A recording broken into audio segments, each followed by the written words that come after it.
Well, praise the Lord, everybody. Welcome to On Point, the number one Saturday morning Christian-based call-in talk show in America, live every Saturday morning from 9 a.m. to 10 a.m. on any smart device at David G. Evans, the number one. We're so honored that you've taken the time once again to join us.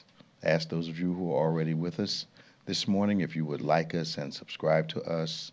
Doesn't cost you a thing, but it does help with our visibility. Hit the notification bell so you won't miss one of these stimulating conversations here on Point. We are the number one Saturday morning Christian-based call and talk show live, coming to you every Saturday morning from 9 a.m. to 10 a.m. And we want you to make us a part of your day. We have these stimulating conversations always from a kingdom perspective, that biblical perspective, and we are clear that we need to understand the times and then know how to respond to the times that we live from a biblical, from a faith point of view. So we talk about faith, we talk about Jesus, we talk about politics, sports, life in general, culture, those things that can affect your life internationally, nationally, regionally, locally. We're able to do that because we have so many callers, so many parts of the country, around the world. They can give us an on-the-ground perspective of what's going on, and we only have that international perspective from the news media and the outlets that we follow. So we're able to get on the ground understanding from people from around the nation and sometimes around the world. So we look forward to having this conversation with you. You can call us toll free, 866-743-8267, 866-743-8267, 866-786-6744 Evans. Give us a call. We'd love to talk to you. Also, we welcome all of our LinkedIn followers. You're listening, watching today. Look forward to hearing from you, sometimes for the first time. Now, first-time callers, don't hesitate. It's real safe. We'll take care of you. Give us a call. Legacy callers, look forward to talking to you again. Our world-famous co-host is here, Reverend Nicholas A. Smith. Good morning. Good morning. How you doing, man? I'm okay. We here. So your trip to Virginia was good? Yes, it was Yeah? good. Yeah. Good. Kids had a good time. I see you got some sun. Yeah, we was out baking in the sun, walking the park, with a country, all that stuff like that. Just, yeah. You Was know, good? sit in the pool, yeah. Had some good food? Yeah, pretty good food. Yeah? It was pretty cool. Trip, Pretty cool. good food is always good. Oh, yeah, look. Yeah, especially when you out all day. Yeah, man. So, I only got on one little small ride with the Okay. kids just to be with them. Yeah. You know, but you want to go on a roller coaster? No, I'm good. Stay off that foolishness, man. I'm okay. Y'all go have fun. I'll watch you. Stay off that foolishness. Sat there just, come on, smile. I learned a lesson, man, Just- years ago. Last time I went on one of those loops, man, my inside shook for 3-4 days. I said, I'm not getting on that foolishness ever again. Yes. My head was hurting. I was like, I'm not 20 y'all, 30 of them more y'all. Then I had to break my word because I took 4 teenage people to Disney World. I couldn't let them go on the ride without me. Yep. I was a little more suited. Maybe I'd build up some stamina or something. But I can see why everybody else was smiling and screaming. But every picture they had of me, I was stone cold sober. Just hold on. Just It wasn't fear. Just I hope I don't feel bad again. yeah. A lot going on. I am. I'm ready to be corrected. Massachusetts, according to reports, will allow abortions after 24 weeks, based on a professional judgment of a physician. What do they mean by that? So before it was only abortion after 24 weeks is in direct. The wording, to change the wording. The wording was if the Okay. child's life is threatened or if the mother's life is threatened. Okay. They changed the wording to take that life-threatening part out to say at the physician's judgment? Judgment, yes. Now, what they're claiming is they don't want women going out of state to get care if something's wrong with the child or something's wrong with the mother. Okay. This is what the claim is. Okay. So if something life-threatening does come after 24 weeks, they can stay in state Okay. and get it done. All right, yeah. That's what they're claiming. Now, how Okay. they're going to do it in the future, Yeah. you know, because the wording makes it a little more Yeah. free. The life of the mother is common sense. But all this other willy-nilly nonsense. Yeah. I think I told you years ago I had a conversation at work. I think it were maybe 3 or 4 ladies, and the conversation came up around abortion. And so they started going into when it was actually life. Mm. So I listened a long time, and then I said, So they looked at me, what do you think, Dave? Mm. I said, well, if you didn't have an abortion, what would you have? Mm-hmm. Because that was my whole response to when is it life? Mm-hmm. My question is, when is it not? Yep. So it changed the conversation. They didn't talk to me for about 2 weeks, but I'm sure. it was okay. Yeah, because conception begins. Absolutely. Life begins at conception. That's right. Even if it's a small organism. It's simple. It's a If living you being. didn't have an abortion, what would you end up having? Right. A baby. Right. Okay. There you go. Okay. Don't give me the one cell thing. I know, right. I know. Now, I mean, and it does bring up, because I'm sure you counsel people through Sure. this and talk people Absolutely. through. When a woman, when her life is threatened or the baby's life is threatened, that's not an easy decision No. for a woman to make. No. And I've heard a preacher, her daughter works in healthcare, and was saying how hard it is for a woman to have to make a decision that's 5 months, 6 months. Absolutely. You know, so as a Christian, like you said, it's obvious for the life of the mother. Somebody asked a question, what would you counsel to that woman? Should she go forward with having a baby and take the risks, or like how does that work out? I think it's individual. Okay. I think a lot of times, you know, in this day and time, African American women, their mortality rate at birth is still higher than just about any other segment. So these are real concerns. Yeah. I think there's no blanket statement. I think it's person by person. Yeah. I've had to, I think what I do is whatever the decision is, I'll support you in it after we've talked to the doctors and all that stuff. At the same time, there is hope for that. Fortunately for us, we have bodies, but in God's eyes, we are souls. And God would not give us control over a soul. So in the case of a woman who has gone through in life and has had several abortions, or in the case of a woman who has to decide, I'm going to live and I'll try to have another baby, the soul immediately is taken away.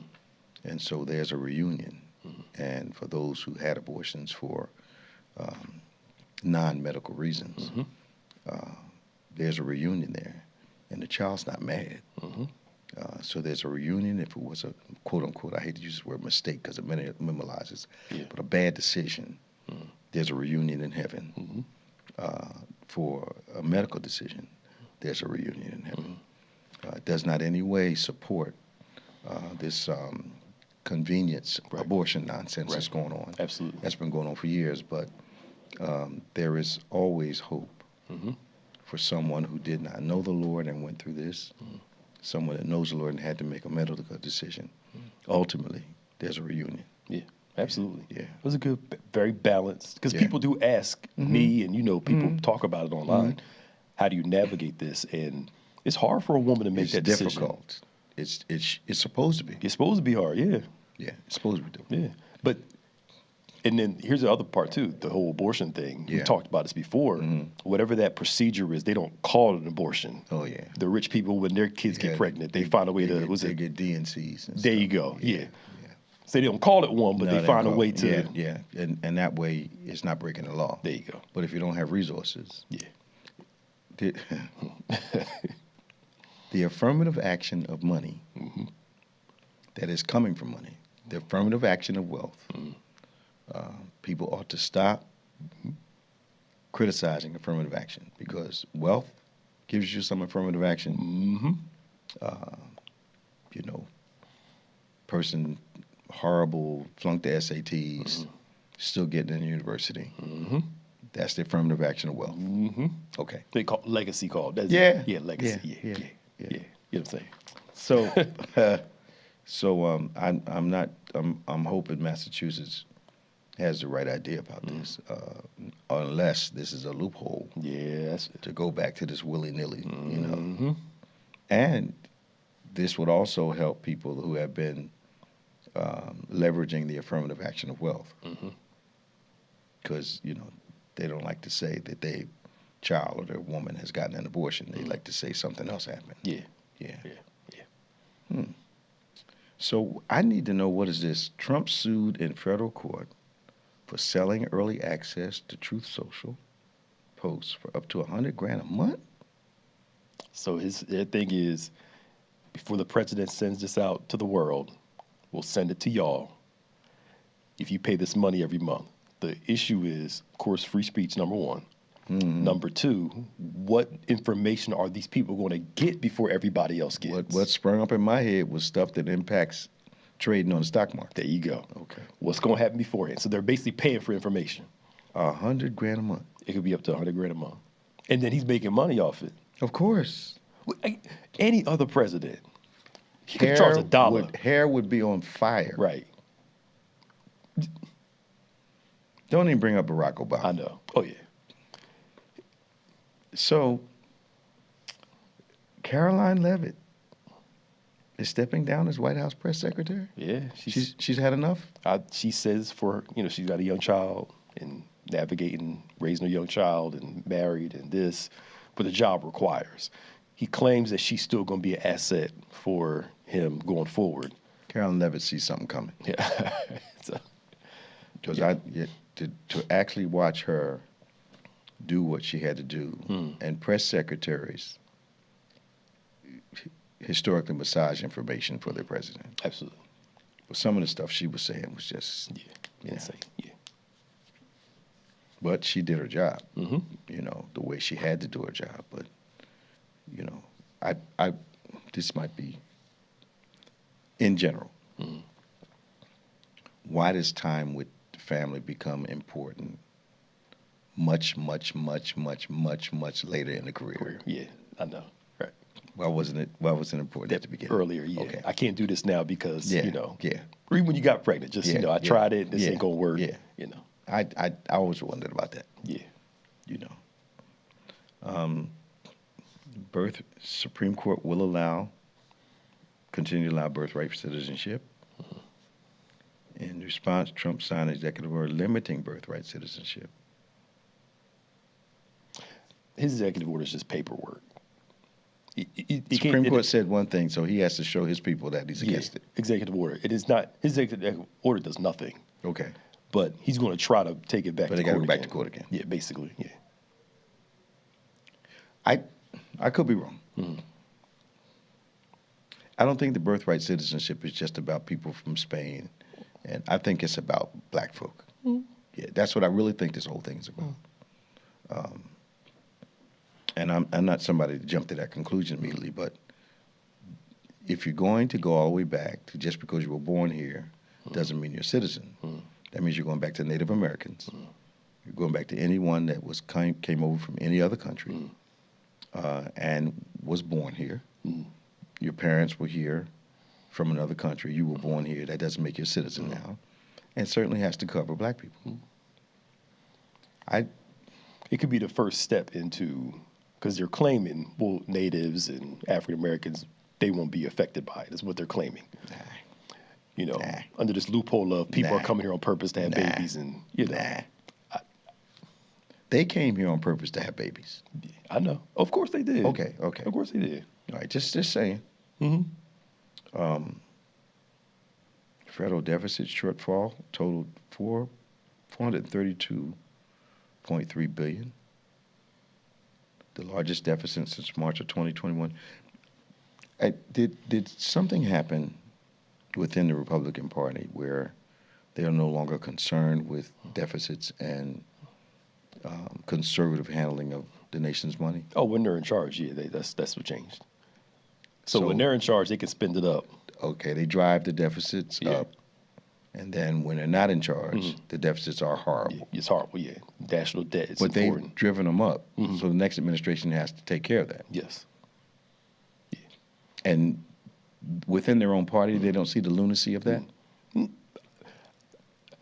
I think they know people. They know one thing they're good at is their talking points. Okay. And they know how to phrase things to make it look like. Okay.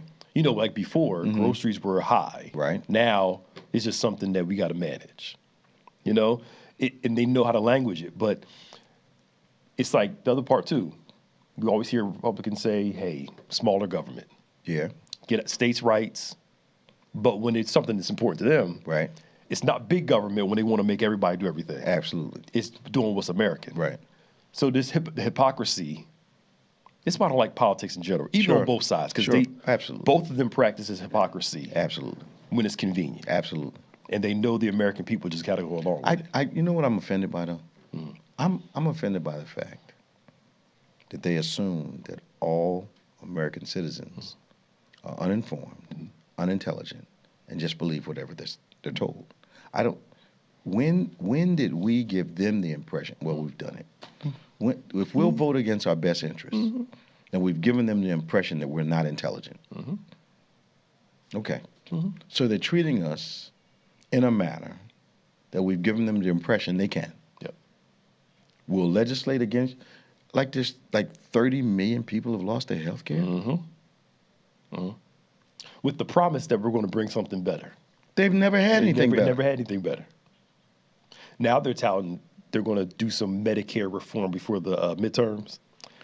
Impossible. It's a plan, they say. Impossible. Hey, come on now. Impossible. Almost 2 years in, now all of a sudden you got this magical plan. The last time our president was in office, they had a plan for 4 years. We never saw it. Yep. Now it's about 2 years. Got a plan. Never saw it. Yep. So, but people are being kicked off. I talked to a person the other day, and I didn't know this. I didn't know that the senior cannot have a life insurance policy that has more than $2,000 in cash value in it. And if you get up to $2,500, you can get kicked out of your plan. Really? $2,000 in cash value is the limit. Okay. Because I guess $500 more, $1,000 more makes you not struggling anymore. Right. Interesting. Wonder where they're for. Lose coverage. But it's almost like the whole nursing home thing. Yeah. You know, if you got money, they want control of all of it. All of it, yep. And then just spend it up. We've got Sarah and we've got Robin. You can give us a call, 866-743-8267, 866-743-8267. This is On Point, the #1 Saturday morning Christian-based call-in talk show in America, live every Saturday morning from 9 a.m. to 10 a.m. on any smart device at Davy G. Evans 1. We need at least 1,000 likes today. We need you to subscribe to us, give us greater visibility, hit the notification button so you won't miss one of these conversations. We've been going to go to Sarah in just a moment and Robin in just a moment. I wanted to see this one more thing. Why do they keep dismissing these cases against January 6th insurrectionists? What He said he gonna get his supporters out, and they're doing their job to get out. There's not enough of them to affect the vote, though. I know. Okay. But he said he's going to do it. The department, DOJ said we're not going to pursue it anymore, and they're getting these guys off. Here's my issue. So Trump administration is going to allow Medicare Part D subsidy program to expire at the end of the year. Part D keeps premiums down for seniors, prescriptions, drug plans. Okay, so is this to help prescription drug companies, pharmaceutical companies? Probably yes. Okay. Yeah, because now they can raise the rates up. What have they Prescription calculated about seniors that says we can take this from them too, and they're still going to vote for us? They know historically that group is going to do it, but again, people voting against their own interests. Yes. Because now your prescription was $25. Now they can shoot up to $75, $100, and you know you're already on a fixed income as a senior if you're not working. Is there a delayed recognition going on in our nation? Like, okay, they're not going to do that. They're not going to do it to us. It's going to happen to everybody else. Yeah. And then when the bill shows up, then I'm surprised because I didn't think they would do it. You know what may be some subconscious thing? And this is going to sound crazy. I think people think that A, they're keeping track of how you vote, And when they legislate these things, they make sure that people that voted a certain way aren't included in these cuts. I think people actually they think like that, yeah. I mean, you saw with immigration, Absolutely. the Hispanics, the Haitians that voted for him, and said he would never do that to us. He's No, talking about them over them. there. You know, he's talking about, I'm from Puerto Rico. I'm not from Mexico. He's talking about the Mexicans. No, he's talking about you too. No, That must have been a rude Puerto Rico's a awakening. territory. But I mean, let's say El Salvador Yeah, or Ecuador, yeah. you know. He's talking about them, but not us. Must have been a rude awakening. Let's get to our phones. We've got Sarah from Camden, Robin from Delaware, got Tom from Fort Lauderdale. Let's go to Sarah from Camden. Good morning. Good morning. How are you? morning. Welcome to On Point. Thank you. I'm blessed. Thank you. Good to talk to you. It's your first time? Yes. Welcome. Hi. We're so glad you called. What's on your mind today? You. Basically, I heard you talking about the abortion. Yes, ma'am. And I had to make the difficult decision of my life at almost 6 months pregnancy. With a baby girl. Okay. And she had trisomy 18. I don't know if you know about that. No. Trisomy 18 is Edward Down syndrome. Okay. And I was told that if I make it to full term, she probably won't survive. Wow. So as a Christian, I had to make the hardest decision of my life. Sure. And I went and got a second opinion. The second opinion doctor told me the same thing. Okay. And I had to wrestle with that as a Christian to, you know, I turned to God and I wanted to know what the best choice. Then I had a son that was almost 10. And they told me she was born with a cleft chin.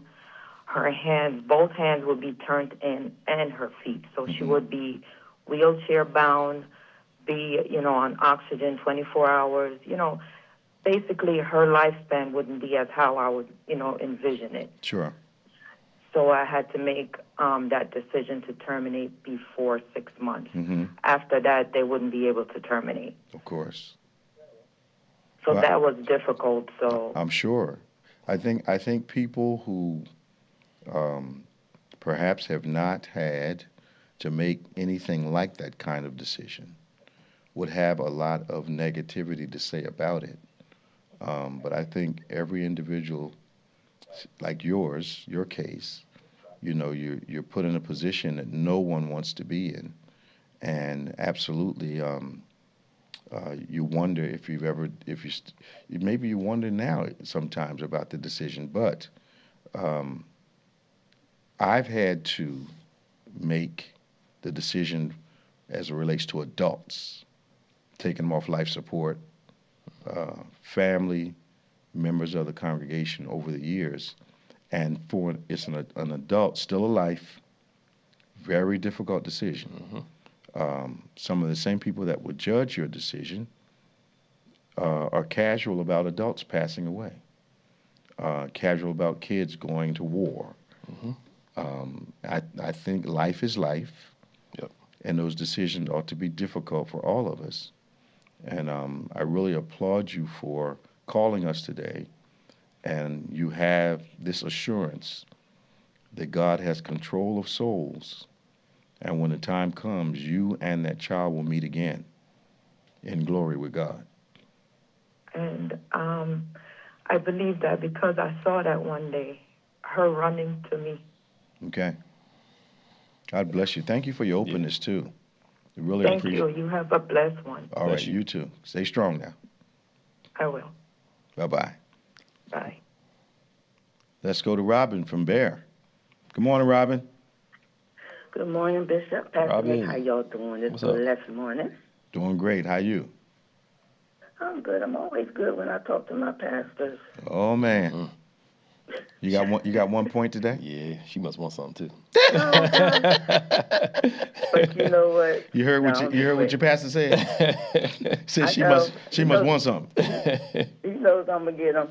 But I just wanted to say, before I share this, I have some exciting news after. But I'm not sure if y'all are aware. I know I've been seeing a lot of videos regarding in New Jersey with ICE. And I don't know if Pastor Nick can look this up, where they've been picking up U.S. citizens. But there was a video out there where they even went into a school and I think it was a school with, I don't know, say Mexican children or Latino, but it doesn't matter. But I saw that video the other day. I'm just concerned, Bishop, because it seems like it's getting worse. In Jersey? Well, I don't know what school. Because you said Jersey. You said Jersey now. Yeah, but in Jersey, I've been seeing a lot of ICE action. So just y'all, be careful. Oh, we know they've been in Jersey. I mean, they were down in down the street from here a while months ago. And they're still patrolling a little bit, but it's been more North Jersey because the immigrant sure. But I thought the governor passed some kind of legislation saying that activity in Jersey was illegal. Let me look and see. I think that's one of the first things that Governor Sherrill did. Let me see. Yeah, but why are they starting to go in schools? I mean, it's going to hurt the children. This is becoming a lot. I don't understand the logic. It's disturbing to me that they've managed to hire some individuals who, for whatever desire or whatever reason, have taken a job that they don't mind doing that kind of thing to people. Mm-hmm. I don't understand it. To me, you're not in that position. You shouldn't have a vendetta in that position. Exactly. You shouldn't. I'm sorry. Exactly. You're signed up because you don't like immigrants and you want to get them out here. You don't need to be in that role. You shouldn't have that job. It's inhumane. It's just, it's sorry. No. But I want to share this with the women. My cousin was telling me about an event. A young lady went into a truck stop to use the bathroom, and she said she was hit over the head. They stole her pocketbook and everything, but she still had her car keys. So please, when you on the road or traveling and you need to use the restroom, just be careful. Do not go into a truck stop by yourself. Yeah, a lot of stuff happens at truck stops. That's not new. Yeah. That's not new at all. But I didn't know that because I don't believe. Oh yeah, a lot historically, ever since I was a teenager, truck stops are not the safest place to be, which is why most wise people park in the lit parts. Don't go into isolated places. It's just common sense will help you a lot at rest stops and all that. I think perhaps in our context, we're never without someone able walking into one of those places if we have to stop. You can't walk around as though everything's fine until something happens. You have to have a little caution about you. And this is not a lack of faith, it's just common sense. Just use common sense. So, well, this is the good news, and I'm done. Okay. The Eagles play tonight at 7 Do they? o'clock. I can't wait for football. I was watching the old clips. Really? I know Pastor Nick remember when, what's his name, Davis, when he picked up the ball and ran in for a touchdown. For the Rams, that's the best part. I can't wait for football to start. Well, who are they playing tonight? Baltimore. They're playing the Ravens tonight. Really? Yeah, in Baltimore, I've been seeing these clips of football. I didn't really realize it's the preseason. Preseason started last week. Now, does that mean the starters not playing? Most of them are playing. Okay. If they play one series. So the JVs are trying out? Yeah. Okay. Yeah. Backups. What we used to call I feel good about this season, but that's all I have. So y'all have a blessed, safe day, and I'll see you tomorrow. All right. We have a wonderful Women's Day tomorrow, that's for sure. See you later. Let's go to Tom from Fort Lauderdale. Hey, Tom. Good morning, Bishop. How you doing, Pastor What's Nick? up? Hey, how you doing, man? I'm pretty good. I want to commit murder on this fly. I got a fly in my house. You let him in, Tom. Yeah, you know what? I went on my walk this morning. When I came back, he was here. So I'm thinking, okay, I'll let him in. It can be quite aggravating, isn't it? Yeah, I'm like... and it's usually one of those big ones, man, easy to see but hard to hit. They ain't small. I tell you. What's going on, man, in Florida? Nothing much, but, you guys are talking about birth of rights, citizenship. Mm-hmm. And I just wanted to remind people that Barron Trump was born on March 20th, 2006. Okay. And Melania Trump did not become a citizen till July of that year. Mm-hmm. So he...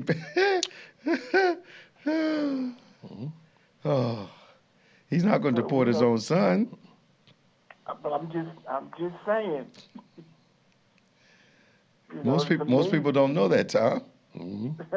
I didn't know it either until you guys started talking. I said, let me see when this kid was born and when she become a citizen. Wow. Yeah. And Bishop, I saw something yesterday on Fox.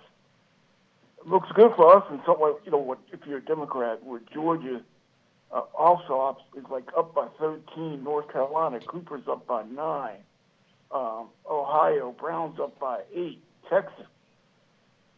The guy there, he's up by 3 as far as Fox News polls, not NBC or the other people. So that kind of stuff's happening. I think there's but you know what? I've watched the Republican Party do this self-destructive thing for decades now. Yep. They'll get in, hurt their base, hurt the American people, lose a midterm. But then what amazes me is that people either have short memories, and by the time the main election comes down, it's like, okay, I forgot that my Medicare was gone, I forgot my health care was gone, I forgot I can't afford my prescription drugs, I forgot I can't afford to feed my family, I forgot all that. And what are they doing, voting on hope again? Yeah, hope and feeling. Wow. Elections are popularity contests. It's not about who's the most, unfortunately, the best for the role. Bishop, I don't want to contradict something you said, but you said earlier about, we're not dumb, in general. I've been looking at people on Fox that really literally believe anything Trump says. They have, people who are planted to ask them questions. This is not on Fox. This is on some of the other stations. Yeah.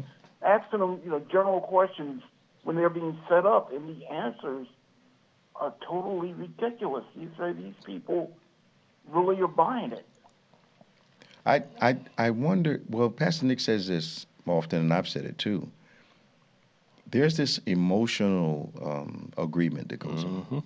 Has nothing to do with facts, not a thing to do, but there's some compensation emotionally that I guess they don't want to be wrong. And whatever affirming, even the horrible stuff that they're doing, or either just not acknowledging it, there's something emotional that's affirmed. Because it's not logical. No, it's not. It can't be. No. It's not. So it has to be emotional affirmation that they're getting. And I know a guy that voted against his dad's interests, his girlfriend's interests, and his own interests. I thought that was incredible. It was. And could not understand why those two people that he voted against, the interests that he said he loves, didn't understand why he did what he did. It's that strong emotion, Yeah, when I was when Obama first ran, I was out doing some canvassing, and I was in Cherry Hill, and you usually you have a handheld, so pretty much if people are Democrats or Republicans, you have a pretty good idea. So I went to this one home, and the guy, at the time, about my same age, so we're talking 50-ish, maybe late 40s, early 50s, and he's like, yeah, I'm going to vote for him because my dad's not going to. Then he told me a story. He goes, my dad, so I have black friends. My dad never said anything bad about this or that. But he told me he could not vote for Obama because he's black. Yeah. Because the only reason I'm telling you that, I want to let you know, there's some people around here that are going to smile at you, but are not, aren't what you think. I actually saw some interviews like that, Tom, and qualifications and all didn't matter. Background didn't matter. Experience didn't matter. They said, I just can't do it. Yeah. Even this one, they could not have a woman president, especially a woman of color. Right. And that was the main driving force. Now, all of us that are black understand that you have your corporate voice and your regular voice. Right. Any black mom will know. I've heard my mom, hello, Robin Smith here. Oh, girl, what you doing? Every black person knows. Am I right? That's how it is. Right. I don't like the way she talks. She sounds so corporate. She's running for president. Well, I'd be going to my desk now. Come that, on, that y'all. would be a better look. Thank you. Hello? Okay. Obama would walk around with his hat around backwards. Come on. Come on. It seems so fake. You know, if you work in a corporate environment, you got to act a certain way there and stay within your culture. You conduct yourself according to the environment that you're in. You can do that without compromising who you are as a person. But I think the problem is, why do we always associate? Well, a certain group of people associate black with the worst. You can't talk right. We do that among ourselves. Mm-hmm. You know, because I've said to myself, watching interviews, why do they always pick the individual? Yep. They can't put a sentence together to interview. We don't all speak that way. Yep. Who has a crazy hairdo. Or half the teeth missing. Yep. You know, just all wrong. Mm-hmm. That seems to be where the microphone goes. Yep. Speaking of which, now, I saw there's a little controversy around this guy that was on ESPN. Are you familiar with this time that I'm getting ready to talk about? Former football player. He got fired during the broadcast. Oh, Ryan Clark? Ryan Clark. Yeah. No, I don't know. All right, so this guy gets fired while he's on the air, which I've never seen happen before. Mm-hmm. Who did he upset, and why did they do it that way?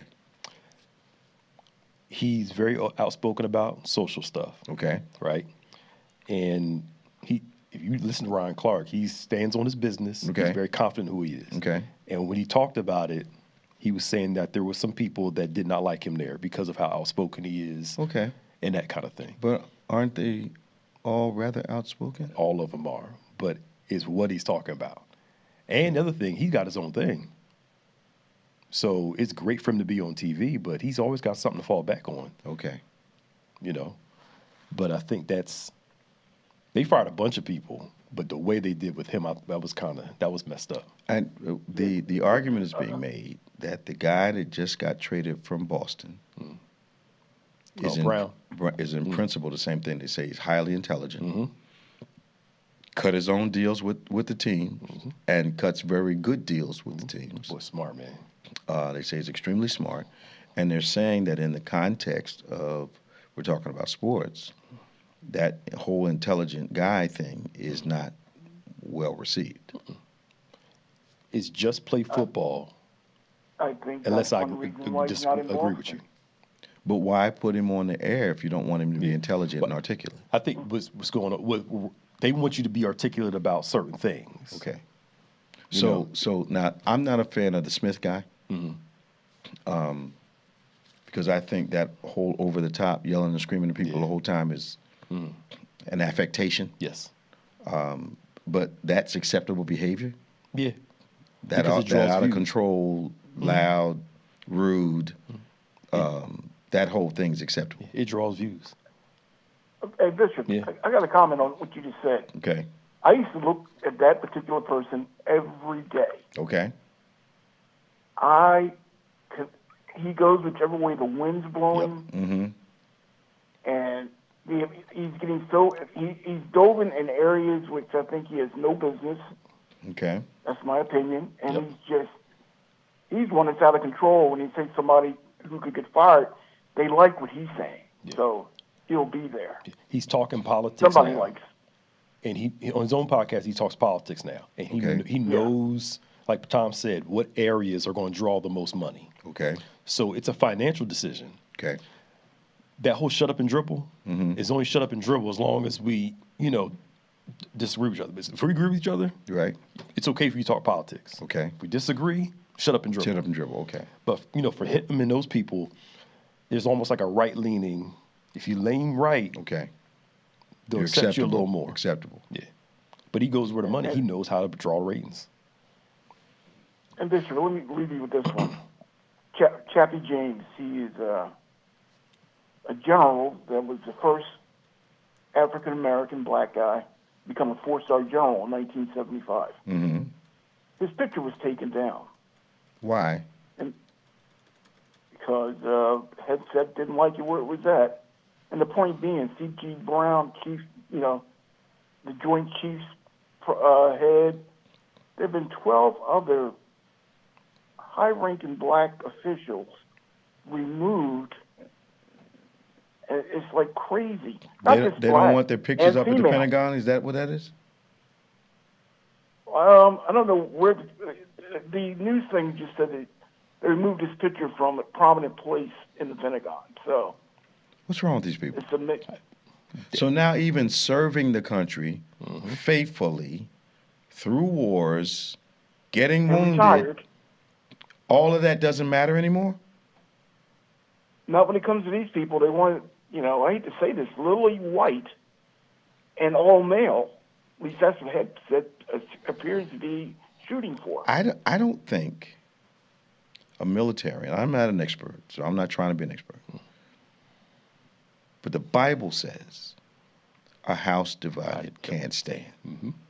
I think the last place on earth you need any kind of animus regarding race and all that stuff and gender is the military. Mm-hmm.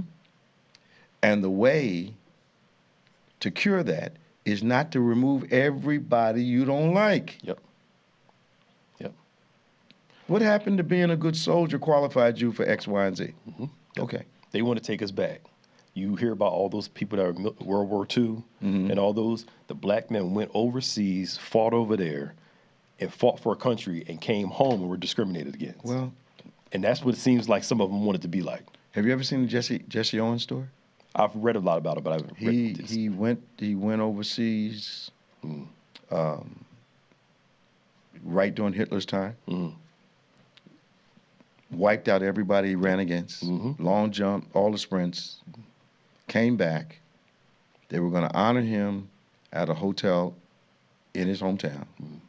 He had to go through the service entrance to get upstairs. They wouldn't let him in the front door. That's ridiculous. Yes. Yep. And I think if in athletics, it's not nearly as vital as military service during a time of conflict. You got these people these are not toy soldiers. These are real human beings that find themselves in the line of fire, and we can't use that as the honoring standard for a person in our country. That's ridiculous. Especially when they're fighting for other people's freedoms. Absolutely. And freedoms they're supposed to have, but Wait a couldn't minute. get. For the very freedom of the people that want to yank them out of the history. It doesn't make any sense. Any sense at all. There's so many things coming out now about let's call it a division called a deuce and a quarters in Korea that has finally got all kind of awards when Biden was in office. And there's a lot of things, a technical tank division under Patton. So all these things were buried where these guys were extraordinary and were key to winning major battles. But whoever writes the history sometimes writes us out. I saw some things where some of our soldiers that were not white got the worst weapons, less ammunition.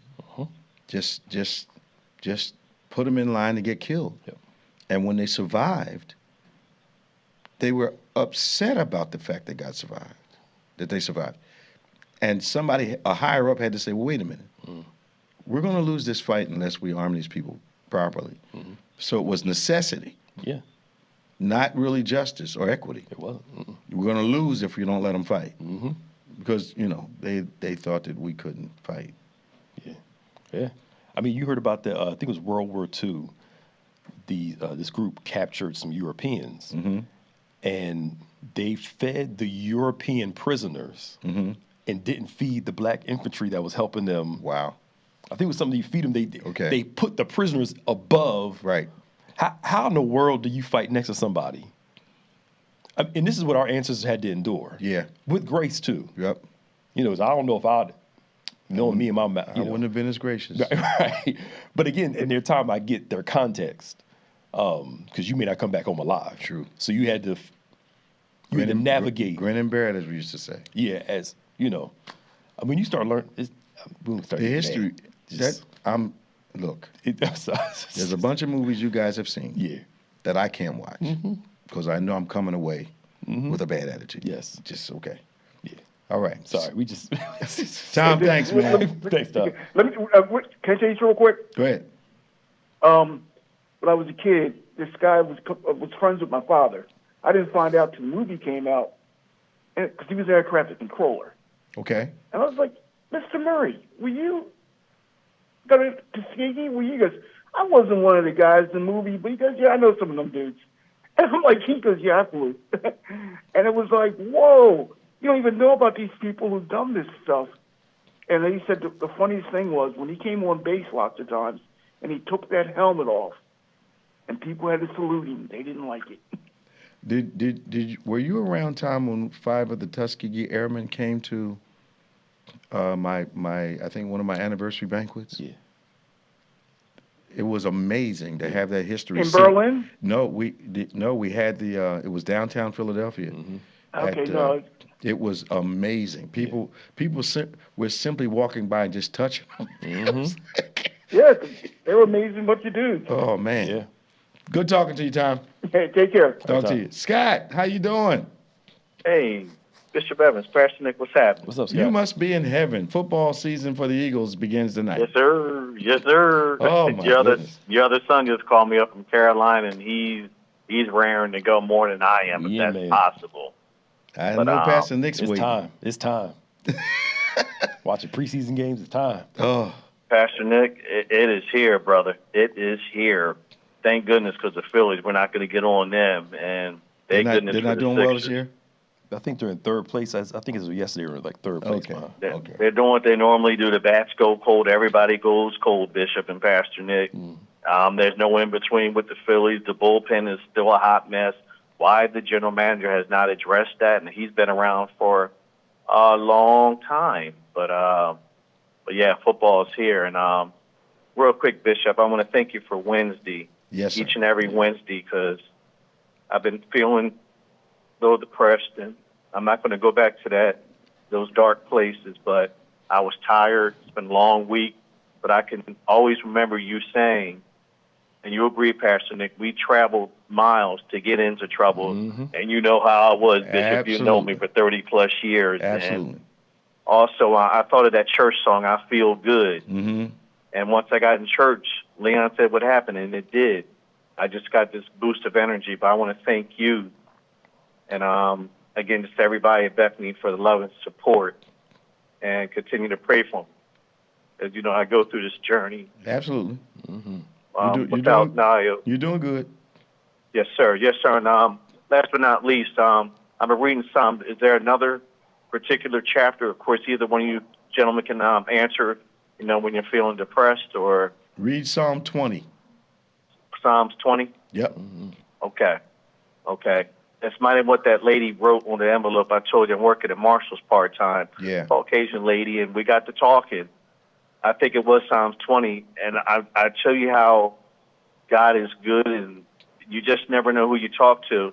So my coworker, she was looking for me. Son said, Scott, where are you? She gave me the envelope. It was that Caucasian lady I was talking to, her and her son and daughter. She left me $80 in a white envelope. Wow. And I came right on time, didn't it? Yes, it did. Yes, it did. Because brother, a little scraping a little bit right now. But I love you guys, and again, thank you everybody at Bethany for the love and support. And I'll see you guys soon. All right, man. Take care, man. All right, bye. So, Pastor Nick, before we get to the announcements, what are you expecting from the Eagles this season? Defense is going to be fine. Defense is going to be all right? They got just about the same parts. Okay. I think they're going to be okay. Okay. Offense, they're learning a whole new scheme. So it's going to take a few games for them to kind of... Oh, boy, not again. It's going to take a few games for them to kind of Not again, Pastor Nick. But you change the play caller every year. It's going to put our quarterback behind the 8 ball again. Yeah, so it's going to be... And he's going to get the blame for the change. For the change, yep. So we'll see how... It's going to take a couple games for them to kind of get their rhythm. But this is where another part of it, too. Back in the day, the starters used to play more in the preseason. Right. Now they don't. So the preseason where you got those kinks out, so the first couple games... Do all teams follow that principle, yeah, or just for the most part? For the most part, all teams. Okay. Because they're paying these guys too much money. So they don't put them in for a quarter or something like that? They'll put them in for maybe one drive, if they even play.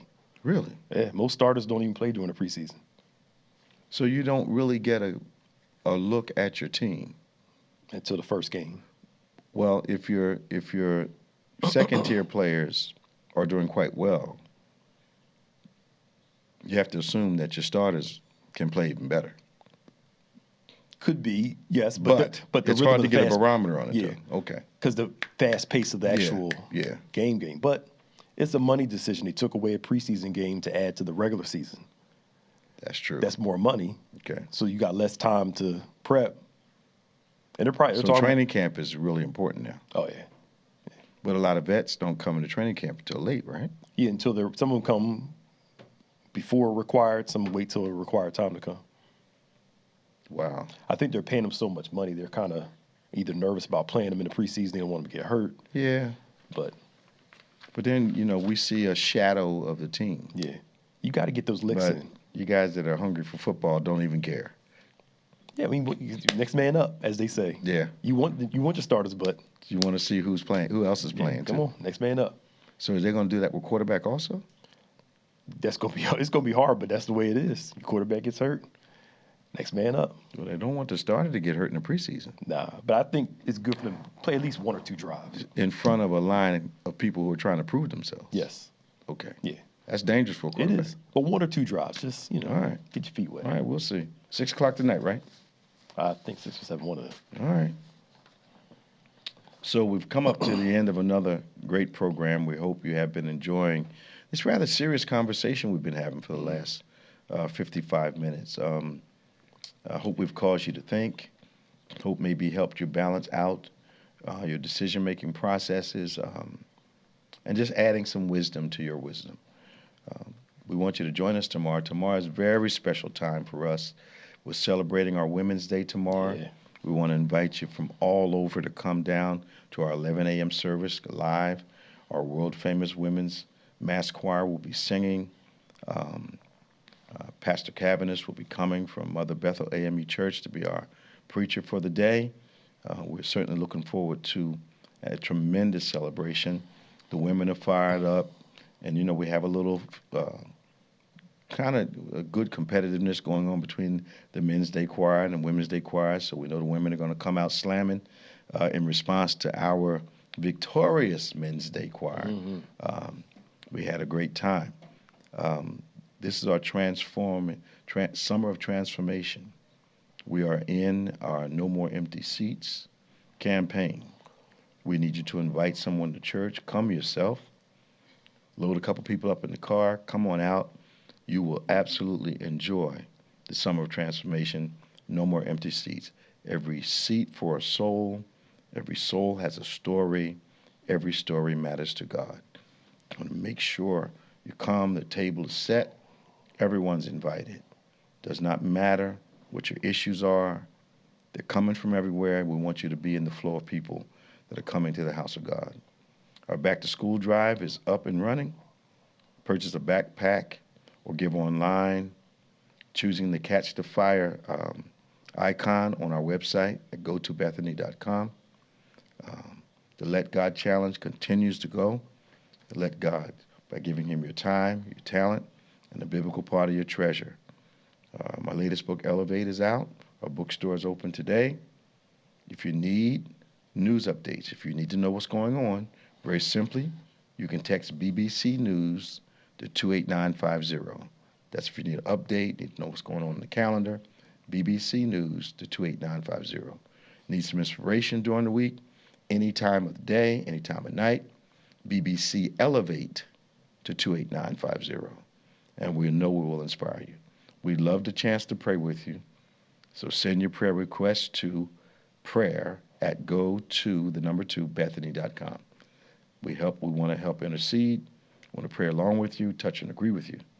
So you send the prayer request to prayer@go2bethany.com. Now we have some podcasts. We have some things you can subscribe to. Subscribe to David G. Evans 1 and BBC of NJ on YouTube. You can get all our stuff on YouTube. We're thankful for you all joining us from around the world on our YouTube channel. and at David G. Evans 1. We have podcasts, DGEMS, David G. Evans Ministries, DGEMS, and On Point. Those are our podcast platforms. You don't want to miss it. Now, tomorrow again, Women's Day. Please come out. Our ladies are coming. Our choir is going to be on. Pastor Cavanis is coming. We're looking forward to an incredible time in the Lord. I've been praying for those of you that have been under the weather. Realize God is going to move in your life. Believe he's going to do it. For Pastor Nicholas Smith, I'm Bishop David G. Evans. Now, we're on every week, 9 a.m. to 10 a.m. on any smart device at David G. Evans, the number 1. So that's On Point with Pastor Nick and myself every Saturday morning, 9 a.m. Eastern Standard Time on any smart device. Look forward to you watching. Look forward to talking to you on the phone as you give us a call. Now, I want you to stay strong, stay saved, and remember, faith acts like a thing is so, even when it's not so, that it might be so. God bless you, and we'll see you next time on Point.